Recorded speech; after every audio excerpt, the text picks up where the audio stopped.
Magandang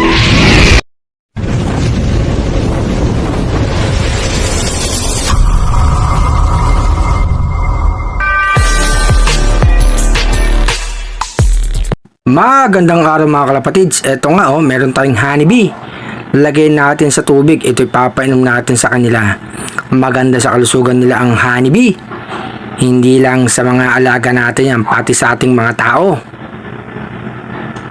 Eto nga, haluin natin ang honeybee para mahalo sa tubig. Gusto ng mga alaga natin yan para rin may sugar sila sa katawan.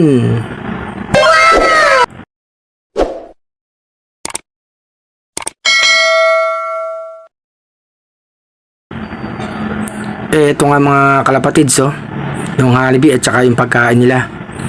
Magpapakain na tayo, hindi tayo magpapakawala ngayon, gawa ngang umulan kanina. Ayan yung mga alaga natin, nag-aantay na mga kalapatids. Pasok na natin itong pagkain nila, magaganang kumain yung mga warriors natin. Naghihintay ng training ng South. Ayan, nagsibabaan ng mga kalapatids, Sige, ito ka. Mga kondisyong ibon. Ito pa isa. Lalagay natin yan mga kalapatids para sa mga alaga natin. Ayan sila mga kalapatids, ganadong magsipagkain. Pinakain ko na rin yung stockbird natin mga kalapatid, Ito si Beauty, si Black, at saka yung nasa taas, nilagyan ko ng pagkain niya mga kalapatids, si Jose Torres. Eto na nga, maglalagyan tayo ng tubig na may honeybee. Nag-aantay na yung mga alaga natin. Uwaw na uwaw, takam na yan mga kalapatids, Ilalagay natin, tignan nyo naman kung gaano magsipag-inuman itong mga alaga natin. Isang inuman lang nilalagay ko para siksikan sila dyan mga kalapatids. Ayan na, mga kalapatids, huwag magagawan, makakainom ko yung lahat. Masarap yung honeybee na yan. Sabi ko nga, gustong gusto nila yan mga kalapatids, yung honeybee na yan, Ayan, kita nyo nun mga kalapatids, Sarap na sarap sa pag-inom nila. Mga alaga nating warriors yan mga kalapatids.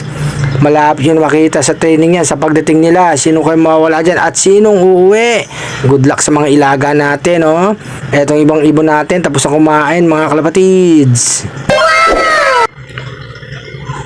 Ayan si Black, sarap na sarap sa pag-inom ng honeybee. Kita nyo naman mga kalapatids yung mga alaga natin, Nasa kanya-kanyang pwesto na, nag-aaway pa. Hindi maiwasan kasi nga sama-sama sila sa kulungan. Magandang hapon mga kalapatids. Ito nga, nakapagbigay tayo ng honeybee sa mga alaga natin. Maganda sa ibon to mga kalapatids, pati sa tao. Happy flying, enjoy lang sa pag-ibon. Support lang kay Arcelop. Maraming salamat. Tignan nyo naman mga kalapatids yung kainan nila, konti nilang natira, Ganyan kalalakas kumain yung mga alaga natin. Maganda yan para maging malusog at matibay ang katawan para pagdating ng training, handa sila.